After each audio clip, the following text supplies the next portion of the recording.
माता तू ही पिता है तू ही तो है राधा का Shyam. Diwali is, I would say it's one of our prime festival, just like Christmas.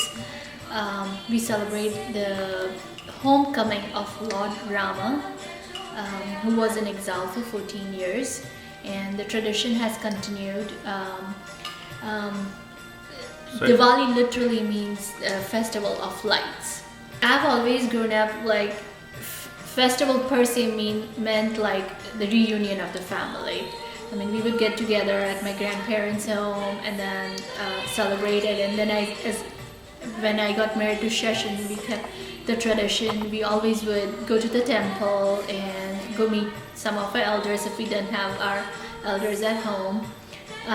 It's also a time to sit back and think like how the last year has been, because the next day after Diwali is our new year.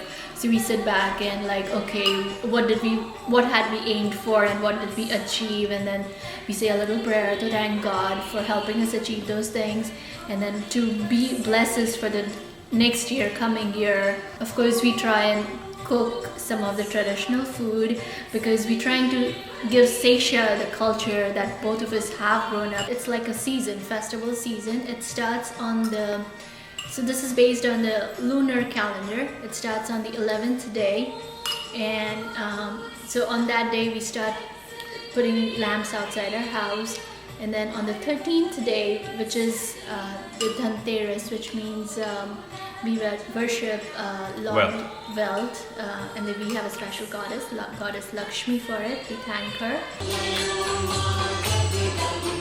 So Navratri is 9 days of, again that's goddess based, 9 days of praying to the goddess. Navratri has two significances. So one is what the goddess Durga, she slayed the demon Mahishasur. So that was the celebration for the goddess's victory. And the other was Lord Ram, like we said. So Diwali was the homecoming of Ram. But before he came back, he killed the demon Ravan, right? So that was he vanquished. That was his victory over evil. So the day he killed Ravan was the 10th day of Navratri, right? So that's when he killed Ravan, and then he came back home. So that's how the festivals flow together. So the dancing is a part of a prayer. So it's celebrating the goddess's victory, and you have the goddess in the center and you dance around her. So that's kind of that's a different form of worship and celebration for what the goddess did during that period.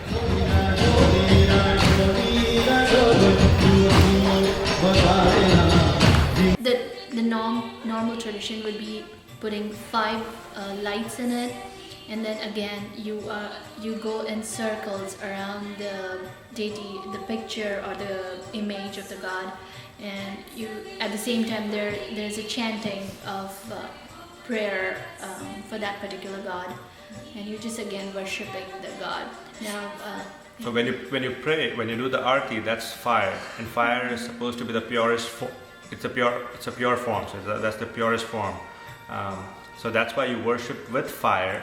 And also the other significance is so fire is the light that leads us from the darkness of ignorance. So that's the light of knowledge leading us from the darkness.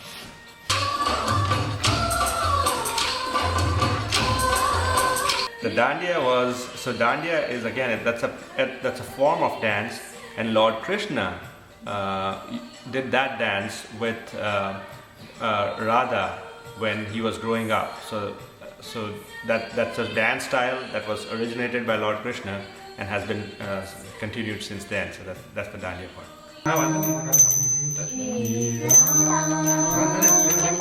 In the Indian culture, girls when they're born, so daughters are supposed to be an incarnation of Lakshmi.